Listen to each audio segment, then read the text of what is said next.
in catalyzing employability. Our panelists for today will include Kshitija Krishnaswamy, Lead Corporate Citizenship, Accenture; Sridhar Sarathi, Senior Vice President, Tata Capital; Father Joseph, Executive Director, DB Tech; and Clement Chauvet, Chief Skill and Business Development, UNDP. I'd like to invite Sri Mahesh Venkateshwaran, Executive Team, NSDC and World Bank, to introduce the panels and moderate the discussion.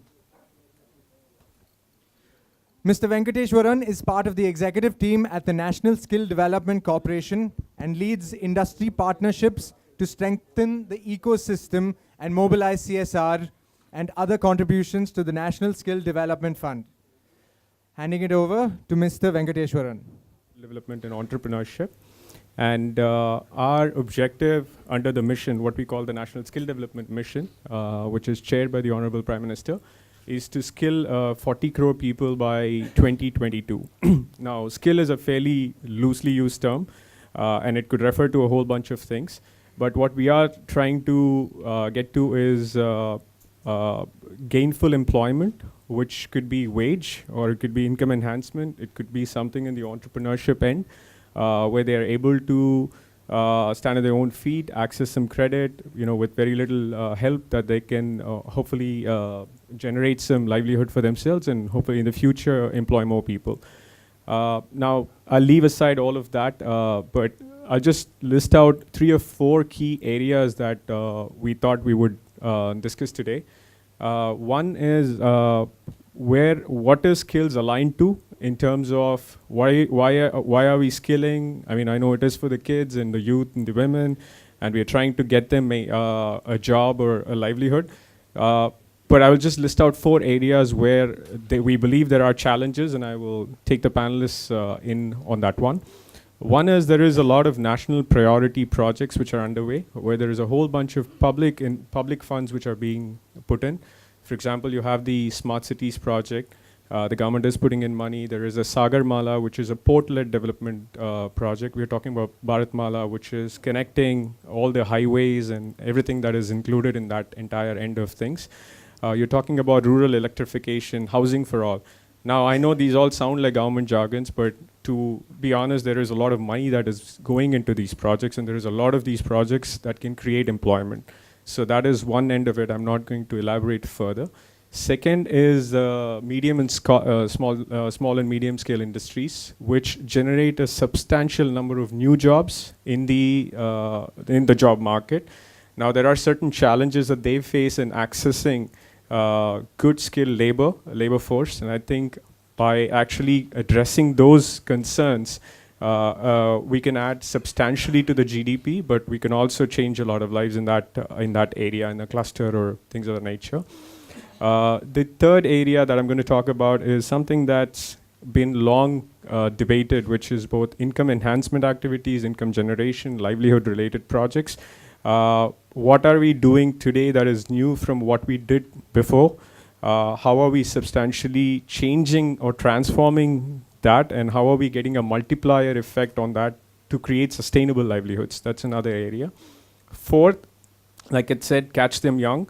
If a kid has gone through 17, 18 years of education and in a very poor school environment, with being a first-time learner in a school which is not the best of infrastructure, with not so high-quality teachers and very bad learning systems and delivery and pedagogy of sorts, what is it that you can do in 3 months to fix that kid? So that's where skills comes in. So it is in our interest to actually catch them young and impart these things.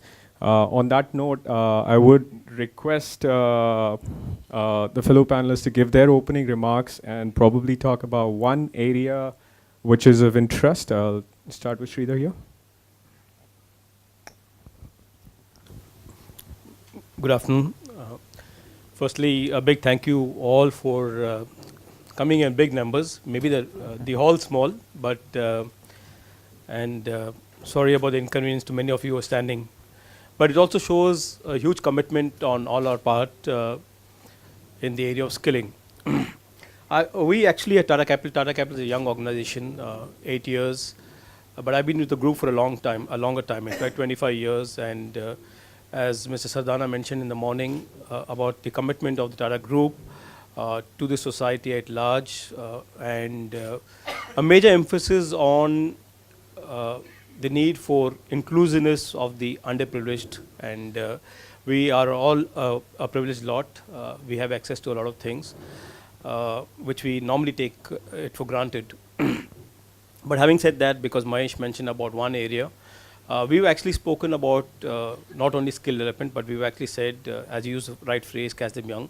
So it's an alignment of education and skill development. And it's been our endeavor and a focus. Every organization has a theme, every organization has limitations in terms of the budget that they can spend. Organizations also have to look at other areas in terms of what they could do to contribute for upliftment of the underprivileged at large. In terms of skill development, what we focused on is mobilization and training and building the capacities of the graduates that we hire from the rural areas. One, there are 3 or 4 advantages of having mobilized these candidates from, or these people from the rural areas. One is because somebody spoke about migration and people moving more and more away from rural areas to semi-metros or to metros. 2 is the challenge of business for us in the financial services also expanding into the rural areas through maybe microfinancing or tractor financing, or creating financial products that are suitable for the rural markets. Number 3 is also we realized that there's a lot of opportunity for us to create entrepreneurs and also to provide them employment or make them employable in these areas.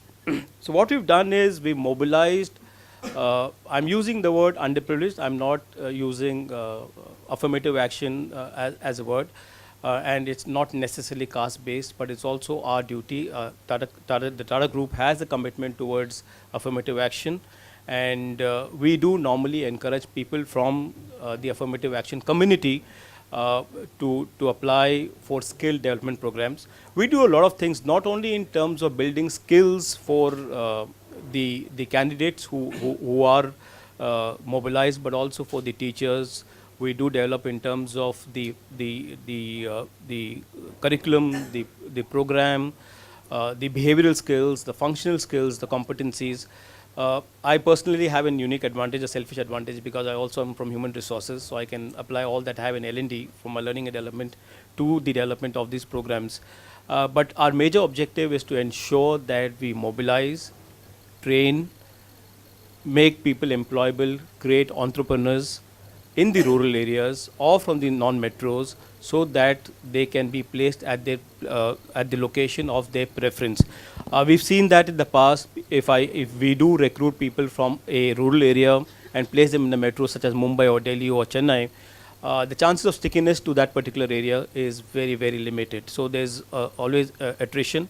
So in order to create the level of engagement, in order to make entrepreneurs, in order to make them work in an ecosystem where they're comfortable with, we've been trying to do that over the last 2-3 years at Tata Capital. I mean, there's a huge story behind it, but because of time and because of my fellow panelists, I'll also let them have an opportunity of speaking. But I'll be glad to share what we've been doing with the underprivileged society in the rural areas too. Thanks. Just leaving on where Sridhar said, I think apart from skills, where does the skills happen? And why does it happen? Where does business have an imperative? Because jobs are going to get created because of businesses, and how do you build a vibrant ecosystem in the non-metro locations? And how do you dovetail your skill development efforts there to address the regional populations so they get tagged into the business? It's good for business, it's good for the region, it's good for the economy, it's good for the aspirations. On that note, I would like to go to Clement and ask us few things. You do have a lot of urban centers where you have access to good teachers, good counselors, good educators. Now, when you move like this into tier 2, tier 3 or rural areas, what are some of the challenges that you would potentially face? How could you address that from a learning experience in cognitive, non-cognitive and other aspects of it? It'd be great to hear you. Thanks a lot. So I work for UNDP, and as UNDP, we are implementing a project on skilling and specifically is focusing on women and girls. As Mahesh is saying, that there are a lot of opportunity in urban settings, and as soon as you go further away, it might be very difficult. What we believe as well is that within the skilling ecosystem today, one of the critical points might be as well the mobilization and the counseling component. That means getting the right person for the right job. Mostly what has happened over the last few years is that everybody has been running against target, and especially the skill providers. So getting the more people that can come, so they can get into the numbers. And then after that, one of the consequences of that is that if you don't get the right person, the person can be placed in a job, but after a few months, because it does not correspond to their aspiration or their needs, then they will quit and go back to where they were. So what we are working on, actually, is to create this idea of a network of career guidance and counseling center. There are a lot of different initiatives today from the Ministry of Labor and Employment, a lot of other organizations that are working on it. The idea for us would be really to focusing on women and especially girls, because as you know as well, most of them will have a lot of difficulties. Some of them in some states can't even go out of the house. So how do you get them skills? So it's to work not only with them, but as to work with the parents and the community to make it accepted, and to be able to prove what's the value of skilling. The way we work as well is that because to reach out to villages, you can't put a center everywhere. It's just not possible. So how we can organize outreach from a center that could be, for example, we work here in Maharashtra in collaboration with MSSDS, the Maharashtra Skill State Development Society, and Pratap Foundation, where MSSDS provided us with a place in Nagpur, but in the district capital. But how do you get the girls to come to the district capital? It's almost impossible. So we work with Pratam for an outreach program, and we go directly to the villages. And again, it's not only the mobilization, but the counseling, which is important. So within the villages, we actually train what we call skill saki, which are girls within the community themselves, and we train them a little more so they become not counselor, but mobilizer. So they organize as well camp within the villages where young people can directly experience what could be the different trades. So over 2-3 days in the villages, there are activity in terms of trade like beauty, like as well trade for hospitality and other. And at least they can test for a few days what it will be. So they understand better what they are good at, and we test them, and what are their preferences. And then after that, the idea will be to link them up with the private sector. And coming back to that just as the last point, for me it's also link with what are the opportunities for these girls. Because some of them might want to relocate in the big city, but it's actually very difficult because they find themselves alone, cut up from the family. Some of the time they ship from one state to another, so they don't even speak the same language. It's not the same food. It's not the same cultural habit. So it becomes very tricky. So the idea as well, as part of the career guidance and counseling center we're building, it's the idea of involving much more the private sector. So that could be done from CSR, definitely, because that needs funding and for the largest company. But that should be done as well for me directly from the MSMEs.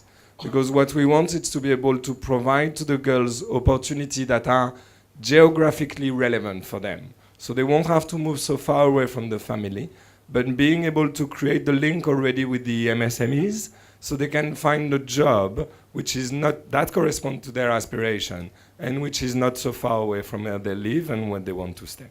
So again, this idea of building the career guidance and counseling centers so they can understand better what are their aspirations and what they want to do, providing them with the opportunity to get skill for it with all the vocational training provider that can exist within the area again, so geographically relevant, and then providing them directly with the link with the private sector and especially with the small and medium enterprise so they can find an opportunity for them to work and not to have to relocate so far away. Thanks, Limo. I think one is where do you do the skilling, which is tier 2, tier 3, where the ecosystems will thrive for new businesses, rural growth and things of that nature. Then we have looked at the people who come from there, what kind of support systems do they need for them to actually access the skills and that lead to jobs or entrepreneurship? What are the challenges and how do you address them through counseling and other means? Now coming to the intermediary, which is the training provider. There is a non-profit, there is a private institute which is offering the training. There is a whole lot of challenges that they have to deliver the value and expectations that both the the people who are enrolling have, and also the industry has. So it's a very interesting matching that happens there with a lot of quality. I think I'll bring in Kshitij there in terms of their Accenture's experiences in terms of how you look at this, what kind of support systems you provide, maybe a few anecdotal examples on how this has worked in terms of impacting the income and enhancing the outcome of things. Yeah. Okay. I lead corporate citizenship, as CSR is known, in Accenture. As you know, Accenture is a consulting company, but with a large focus on both IT and management consulting.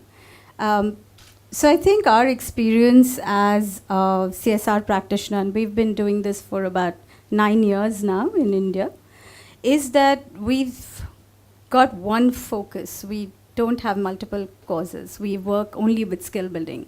It's called Skills to Succeed. And I think that focus has helped us build deeper partnerships with a lot of our non-profit partners. I mean, we've got some here, including Father Joe's from DB Tech. So I think that's also allowed us to really look at skilling as an ecosystem and to question the role that we play in it. Are we just funders? Are we enablers? And what does that mean? So if you're looking at the skilling ecosystem and you say skills is an output. I mean, all of us can track what is the number of people we've skilled.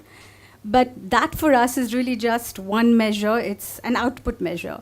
The outcomes for us is how many people got a job as a result of that skilling or started their own businesses.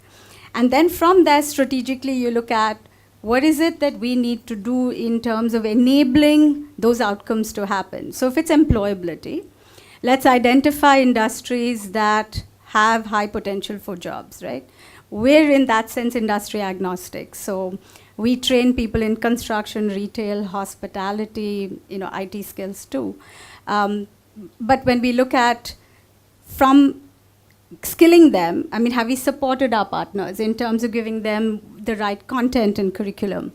Have we technology enabled them? I mean, we're a tech company, can we actually build systems that allow them to assess and track actually how many students have got skilled, how many go on to jobs?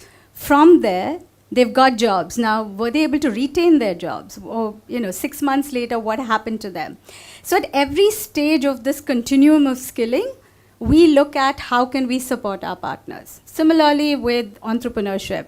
Our rural programs are very much about micro-enterprise training because we strongly believe if in the local context we can stimulate the economy, they're not likely to migrate, by and large, right? But what does it mean? I mean, if you're looking at self-help groups of women, we have a rural business school in Maharashtra, in Satara, and if they have to start their own micro-enterprises, they need to get the training, in terms of managing their small businesses.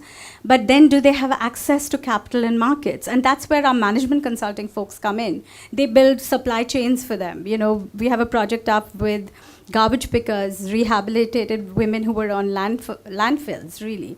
And they build products out of recycled paper that can be sold to corporates. Now, what does that supply chain look like? What does the pricing actually mean? Are we training more and more women to become part of that ecosystem? So I think if I could just leave other CSR practitioners with one thought, is to probably not get too deep in terms of breadth of activities, but look at deep inroads, identify the right partners, and then enable them. Set them up for success because you need to understand the ecosystem, but you need to know what your partners need. So pro bono support from our organization, that's a great way to engage your employees. It's not just volunteering. It's not about going in and sort of spending half a day. It's about really saying, if I have to build the capacity of my NGO partner, somebody needs a business plan to apply to NSDC. I mean, and, we've helped them do that because we believe they were right in terms of actually taking it to the next stage. Or they need a supply chain, or they need technology, enabled sort of platform to be able to look at skilling. So I think it's important to sort of work the role that you as a corporate plays in whatever cause that you're doing. Okay, thanks. I think that was pretty interesting because one is having all these players and all the resources and we have policies and schemes and plans and all of that. but the people who are actually delivering on the ground, what kind of support systems do they require beyond funding? Of course, funding is very important, but beyond funding, what is that you can bring, and also a more focused approach in terms of depth and skills and to understand what to support. On that note, I'll move to Father Joseph. One thing DB Tech is a key partner of NSDC, and they do a whole bunch of programs across the country. They have a lot of centers, around 150 fixed centers, and a whole lot of programs. But I think I'll come down to expectations and how they meet those expectations on the ground. Because from my understanding, everybody works with DB Tech. So now each funder, each donor, each agency is going to come with a certain set of expectations. I know everybody who is raising money here is going through that, where each funder has a certain set of expectations. And beyond all of that, he's got NSDC to deal with. So how do you manage these expectations? Does it really meet the aspirations of the kids? Are you able to ultimately fulfill that supply-demand match and put those kids on a career pathway that will create wonderful citizens and they are able to make better choices in the future? That's where I leave. Thank you. See, as Don Bosco Tech, we look at the youth from various situations, maybe in the rural youth, maybe in the urban unemployed youth, maybe a street kid, maybe a beggar, maybe a juvenile home. Every youth who is unemployed, wanting a future, that is our target. And for which we are trying to see what exactly the type of training that is required as per the requirement of the candidate, the ability of the candidate. Now, if you go to rural India today, we ask them what is the type of trade that you would like, especially the school dropout. They have no aspirations. If you ask youngsters, girls will say they want to tailoring or a beautician. Youngsters will say that we would like to an IT or something. They have no understanding about what are the type of trades they want to. They have not seen anything. So first of all, we are trying to see how maximum number of training programs can be given to the youngsters. The rural India need accessibility, first of all, to have the training program. Multiple training programs need to be offered to the youngsters so that they can see, they can experience for themselves and go for the initial training and then go forward. For this, okay, we have the funding from CSR, from various organizations, from the government of India. We are looking out for how to reach them. First of all, our priority, how to reach the rural India. In Dandewada, maybe in Chhattisgarh, maybe in Northeast India, maybe in Jharkhand. All these places which are so difficult, I think the rural India there, the youngsters have not seen what the world is about, what they can think about, what is the future. So we need to give them accessibility is that, and why I believe the success of this program that we have done, with CSR, we are able to reach many of these areas to give youngsters possibility for skill training program. Secondly, very important is the quality of the training that we provide in the institution. As you know, see, it is difficult to give a quality training in a situation. What is the type of quality that in 3 months or 6 months or 1 year, we can set up a lab maybe with the X amount of rupees. But that is not the end of it. We know today technology is far more improving and is going ahead. We need technology-based training program that needs to come to our, quality training has to come into our institution. For this is where we need the partnership with the industry. Industry knows what is required. What was vehicles today, automobile industry, what was 10 years before is not the type of vehicle today. We take our vehicles to the repair shop, they will do it differently, they cannot repair at all. Same thing what is the air conditioning or electrical. The system and technology has improved. We need to align our training program to the industry or industry-based training, which needs much more investment, much more training.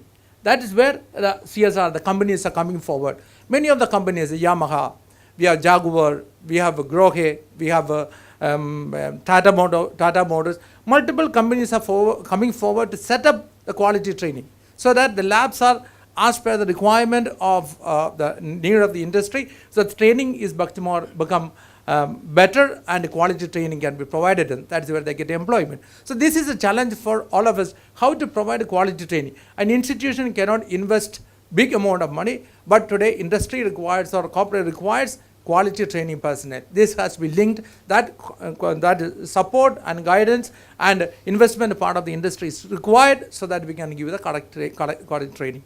Thirdly, it is all post-placement, the training, after training, employment. For a rural India, majority of the youngsters are coming to the urban area. Greatest challenge for them is retention.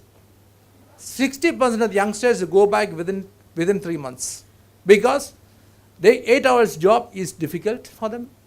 They have nobody to support them for their stay or their food or for their travel. When they come to the city, they are at a loss. There is nobody to guide them, nobody to mentor them. Today, many volunteering agencies are there. People are coming for maybe once in a while they come to give a life skills talk or maybe how to interview.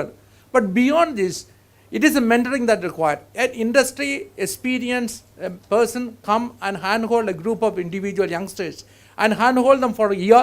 I'm sure they are going to continue in the industry. That initial days need literally a mentoring that is required.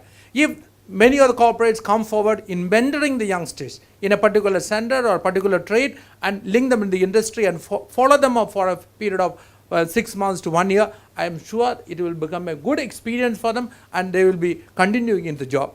And we also need to know the total ecosystem of skill development program. If you are looking at a future, the Skilling India, I think total ecosystem, not only just innovation is important because as it said, the new trades and opportunities coming, we need to innovate new trades which are not relevant today. Other industry need to come forward. Secondly, we need capacity building for the staff. We need to have the staff who are able to continue this. Plus also we need the IT and the media so that we can really give the quality enhancement to the whole program. So we need to look at the whole ecosystem as a whole and then we can work together for a better India and skilling India, what our Prime Minister is speaking about. And the future of India is in the skilling people and I think can be easily provided if all of us come together looking at the ecosystem and work at its various parameters of this particular program, I think we can achieve the goal. Thank you. Thank you, Father Joseph. I think which is pretty clear, I think, from what Father Joseph says to some extent is accessibility. And the way he looks at any money, resources coming in is all of this support is coming, but CSR programs gives you the flexibility to actually test new waters, innovate more, iterate more and experiment more. That allows you to actually go into deeper markets, target populations which have not been targeted before, which I suppose government programs or others might not fully allow you to because they tie you in very closely. I think that is important, one key highlight that I thought was interesting. And the second one he talked about, although very briefly, about the training of trainers. I mean, good trainers and good instructors.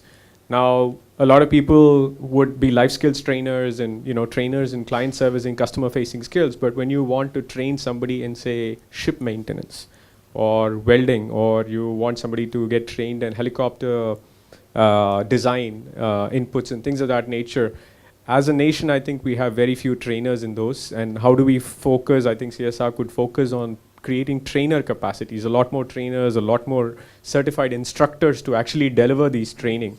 I think that is something that I just wanted to highlight. And the third thing he talked about, post-placement. A lot of jobs happen in the urban areas, and whatever migration support that is required, and migration is not just giving them a job somewhere, but how do they feel comfortable in that new setting? How do they have access to bank financial resources? How do they have access to housing and things of that nature?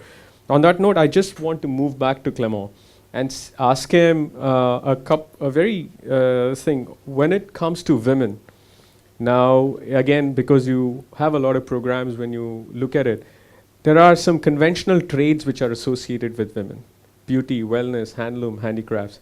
Now, if we are looking at female workforce labor participation in not just what we call the soft and the hard trades, we're looking at, say, more plumbers who are women, more auto mechanics, more things of that nature. How do you address, is that part of your design? Are you looking at it? Do you see experiences of it? And I will open up to anybody in the panel to also address those questions. Ladies and gentlemen, sorry to interrupt. Just a quick announcement. The education roundtable has been moved to the main hall. So those interested can please move there after we're done with this discussion. Okay, I'm so sorry about the interruption. Please go ahead. Thanks a lot. So definitely that's part of our program. We do believe that actually women and girls can do much more than what they are limiting to right now. And we actually believe that it just makes business sense. And there are a lot of studies that show today that more balanced, gender balanced team actually creates better performance within the corporate sector. So what we're going to do there, it's actually two things. One, it's create that idea of the value proposition for the business to get more women as part of their workforce, to be able to demonstrate that, to study research, best practices from other countries and others, and really to create the momentum that corporate can understand that, yes, I want to get more women because it's good for my business. The second thing is to work with the training provider and with the industry to be able to open new job roles for women. And definitely we're going to work as well with the Sector Skill Council and others to ensure that there will be more opportunity for women. Just a few of the pilots that we are creating, for example, for the first time, we are creating a pilot with Jindal stainless steel. And for the first time, there is a batch of 30 women that have been trained to be welders and to be on the factory floor. And that will be the first time ever that there will be women on the factory floor in the stainless steel company. So this kind of a new job role, and because women have the opportunity, it's not only the opportunity, but the capacity to deliver, and again, to deliver perhaps even better than the men could do. But we need to create awareness about it. We need to get the industry on board so they can agree with it. And we need to work, as Father John was saying, on the whole ecosystem. So on the mobilization component, the counseling for the girls, for them to understand that they can do it, counseling with the parents and the community for them to understand that, yes, it could be an opportunity, then working with the industry to develop the curriculum that will be aligned with the expectation of the industry, and then making sure we can place them and they can perform. Post-placement support for the girls will be very important as well, especially when they are located to the city. Having one of the things that needs to be done here, and that could be done easily through CSR, it's to create more hostel for working women and working girls, where not only they will have a place to stay, that will be a safe place within a safe environment, but that will be as well a conducive environment. So you can bring them up, help them opening a bank account, creating a kind of a peer support group of others, so they don't feel alone, but they feel supportive. I think that's interesting because you take care of people who are beneficiaries of your CSR programs like they are your employees, and make sure, on that I want to understand from Sridhar, you're talking about rural, non-urban ecosystems, and you're looking at your business, but you also have other group businesses. When you go into this, and you've been in different senior leadership positions, and what do you think are the challenges there while you do these things? And from what you're hearing, are there things that you would look at new, or you will integrate into the program, or you think there is more corporates can do through their CSR? Is there any thoughts around that? And I'll come to you on that too. I don't want to sound very pessimistic, but definitely there are challenges, but challenges are meant to be overcome. Clement did mention about problems that we have with mobilizing women for various positions outside the areas of workplace. But having said that, let me be very frank. Women are some of the best entrepreneurs that we can find in rural places because of their ability to persuade. They sell very well, and more often than not, they are decision makers out there too. So it's not in urban areas that women are decision makers. They are also decision makers in the equally in the rural areas. So it's a philosophy of gender diversity. So we've been trying to include as many women employees also when we mobilize through our partners. Challenges including not restricted only to women, but even to men too. Many are comfortable working in their areas where they belong to. So therefore, what do we need to do? So we need to provide them enough clarity, provide a career path. Father Joe spoke about counseling, etc. We're going one path ahead to say what they will be doing after 2 years, what they can be. How do you see an employment opportunity with the place that you're working, including my company, so that they see something in for them. And at the end of the day, the skill building is all about whether it makes an impact on them and whether they see something in it for themselves. There's a selfish reason for them to be skilled, and they realize that they also have to be to working with other organizations for them to be leveraged. Yes, there is an alignment to the business.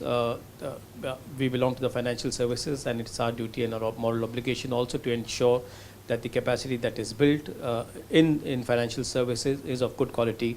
I may not, or my company may not recruit all the people that we train, but it also helps build the level of competitiveness in the field. So which means if my competitors do recruit all the people that we train, it only gives us the added advantage because we are going to compete against people who are far better than us, which means we need to build up our competencies and develop continuously. So that's the advantage that for us that we have. We've traditionally been trying to ensure, again and again I say, we also have the group program called Tata Strive, which basically is about capacity building, the huge ambitious target for that. And financial literacy is one more area that we've been looking at.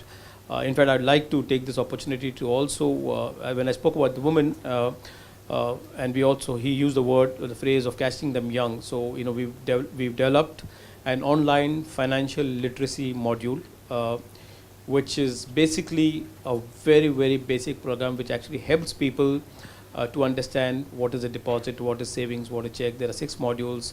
You could have a look at it. It's www.dhangyan.com, which is one of the first modules that has been developed in India, if not the world. Coming back to the question again, yes, there is a lot of alignment to the business that we have, and of course the challenges that are there in terms of getting the right kind of people. We have an additional challenge of having only graduates that we could recruit in the financial services, unlike the motor or the air conditioning industry, etc., which could have 10 or 12. So how do we get them right? How do we build the competencies? How do we build the capabilities? How do we actually have the skills, the behavioral skills that we require? Are some of the things that we overcome over the time. Just on this thing, I think because you go a lot in depth in the skills space, and you've been working with NSDC, and you guys done a lot of impact reports. Looking back 3 years and today, in terms of where the ecosystem has evolved, or if you see 1 or 2 very specific challenges, and you see certain best practices that you think you see in the market which can be adopted by all, is there something that you would highlight specifically?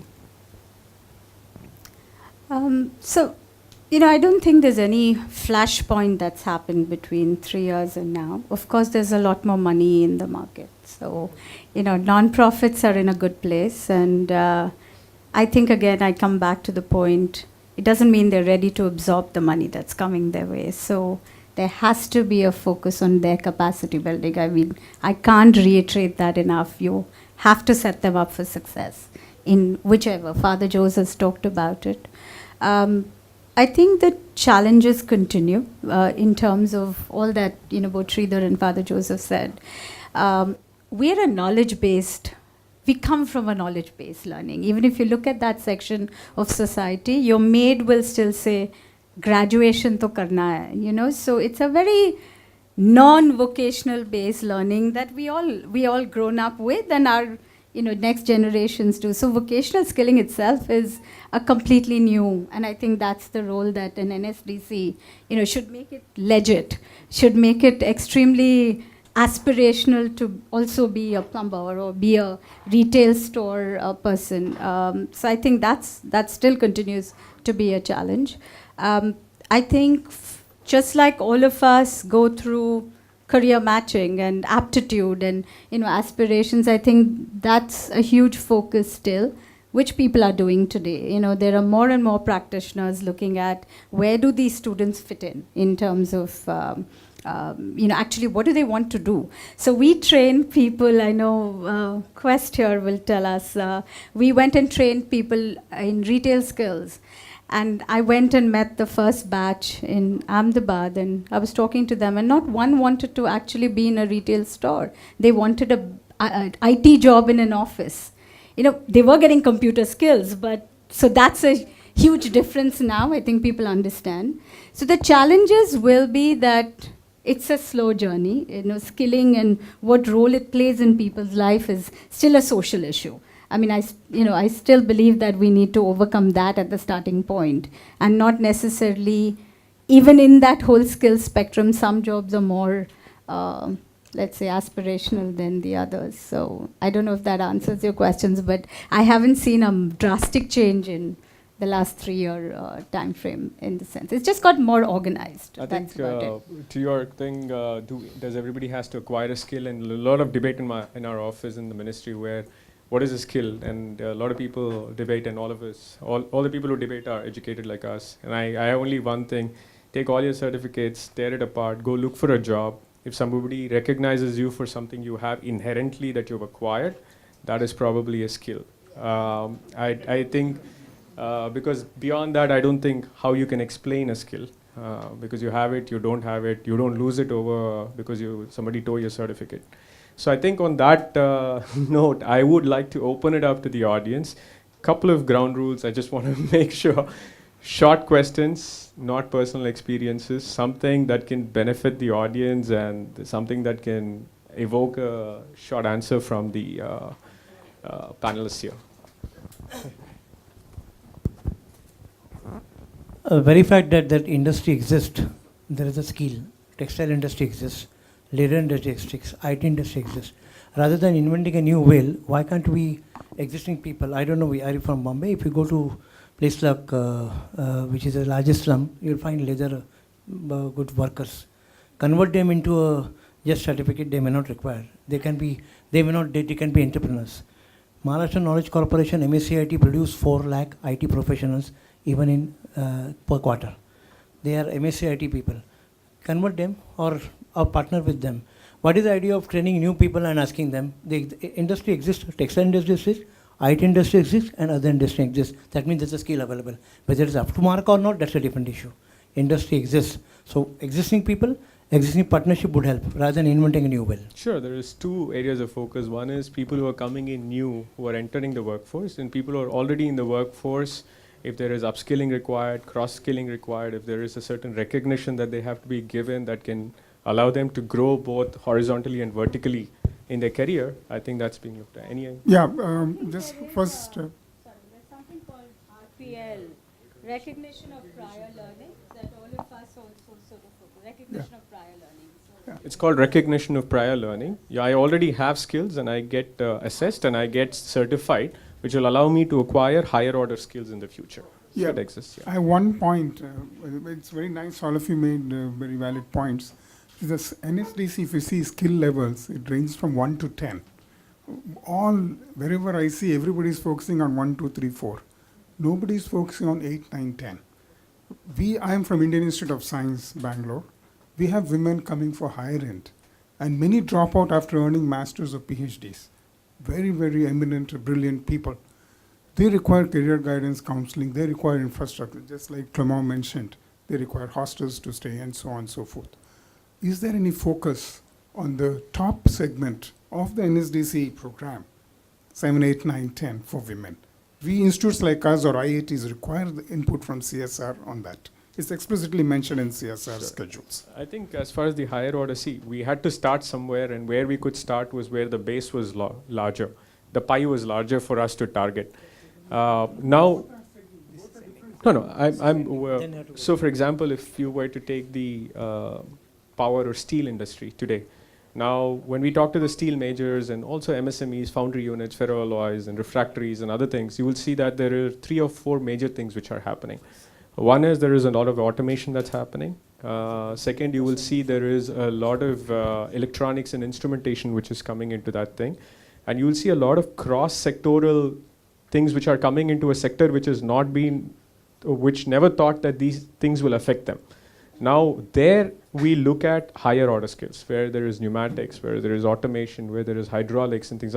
So there applies to all sectors. I'm looking at aviation, aerospace and all that, where the entry itself is 4.5 sigma. If you're looking at, say, Tata Advanced Systems and Tata Advanced Materials Limited, so which means I have to do a 9-month program. The skills will be at order 6 or 7. But the fact is, this is all resident in the industry. We have to take it out and we have to put them as national standards. The work is happening. It's not one or the other, it's parallel. But this we have just started recently and I'm connecting on that. So we're doing quite a bit of work on that. I have a question on agriculture. If anybody can answer, please. I will leave it here. Very short question. I'm on the board, national board of the Ministry of MSME. And we have about 80 million MSMEs, manufacturing and services. They are not catalogued. Nobody knows where they are, who they are. And in agriculture, we've got another 150 million. The question is 94% of the people of India work there, Tata's, Birla's, Reliance and all, they don't need training. They're doing it in any case, So the question is, do you have any plans to push it to see how we can find out where these MSMEs are and in which vertical of the economic activity they are. Because the skill requirement is very strong required there. Because in Germany, 500,000 MSMEs train 95% of the apprentices. That's one question. Second is in agriculture, somehow we don't talk of skill building. In China, they've got 350,000 skill centers training 50 million farmers in 600 courses. I'll send you the list because I was able to get it. And I think somehow we have missed talking about agriculture, because half the workforce of India works in agriculture and our agriculture productivity is very low. In China, although the arable land is only 75% of India, their food grain production is about 620 million tons against 250 million. What they grow in 1 acre, we grow in 3 acres. So these are my two questions, agriculture and catching the MSMEs for skills. I have some answers, but anybody else? Okay. I think, see, on the second front, I'll speak. We have an agriculture and allied sector skill council, which looks at both farm, non-farm, and off-farm. We are looking at both productivity enhancing things, say SRI and things of that nature. We're also looking at things around micro irrigation and on the irrigation end of things.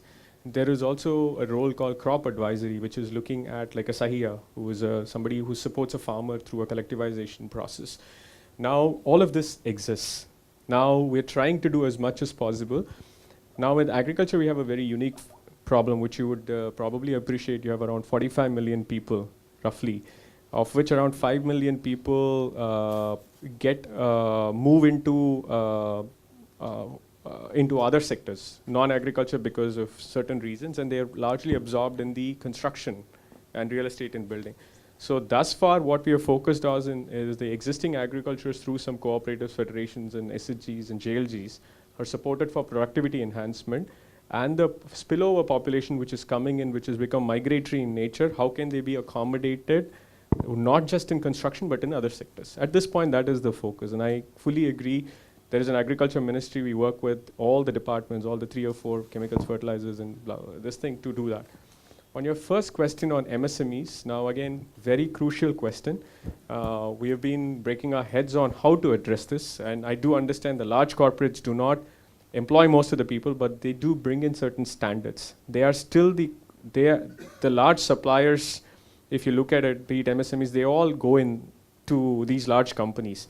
So we are talking to the large companies to enhance their supplier programs, where you warrant skill development that your contractors hire, your subcontractors hire. If I have a construction site with 100 masons, how can I ensure that 25? If I'm giving an order for an axle or an assembly unit, how can I ensure the people who are deployed? And that evangelization should happen from the corporate end of things. On the MSME side, where we see is there are certain clusters which are not directly linked, but linked to the export market. The hosiery in Panipat, the Kanpur leather, and other things. And we have a mapping. It's not that we don't have a mapping. We've got around 1,800 MSME clusters we have mapped through a foundation of MSME clusters. You probably were with UNIDO. We are working with ACMA on the assembly, the auto component manufacturers, and all that. Now we need to create a model that they can attract. Now what we have thought about in the scheme that is coming up is how do we create a shared infrastructure? There is a cluster. There is 15 companies. It happens in South Africa. How do you set up one center, put in the right infrastructure, put the right software? How do they bring their existing guys to get them finished, polished, and get upskilled? And how does the new labor that come in gets created here and it gets shared by it? Now, because the size of the MSME sector, it's very hard to scale something like this without existing support. There is some efforts going in that way. I think, point taken, we have to do a lot more. I'm sorry, ladies and gentlemen, we're out of time. Thank you so much for coming and attending this discussion. I'm sorry about the cramped nature of this setup. Good evening, everyone. So, another PPT after lunch. I've been strictly told to wind up in 5 minutes, and I promise I'll do that. We've made so much progress in the field of science and technology, but very little done towards the basic needs of clean drinking water. On an average, women and children travel for more than 5 hours to fetch clean drinking water. More than 8 lakh people every year die from waterborne diseases. And the scenario is not very different in India. 22% of Indian population travel in urban areas, travel more than 1 to 2 kilometers to fetch clean drinking water. And some statistics, 54% of Indian population faces very high stress water scarcity. 75% of ponds and lakes are contaminated, and we're all aware about the underground water. They are also contaminated and depleted. So we have a very smart solution called Volta's Water ATM. As it looks, clean drinking water can be bought with the help of card and coin, as you can see, where there will be availability of water 24/7, reduces long distance traveling, protections against water diseases, leads to social prosperity and entrepreneurship. We all moving towards smart technologies. Gone are the days when we had a separate camera, a phone, a calculator and all. We try to bring the same technology in a water ATM also. TDS is basically total dissolved solids, basically a salinity. It reduces to 99.5%. So these are the features, as you can see. These are the installations we've installed a water ATM across India, Gujarat, Maharashtra, Andhra Pradesh, and some northern part of India. So with just 10 hours of operation, you can dispense 2,000 liters of water, which can serve 1,000 people at just 20 paisa per liter. So purifying a liter of water with this machine will cost you just 20 paisa.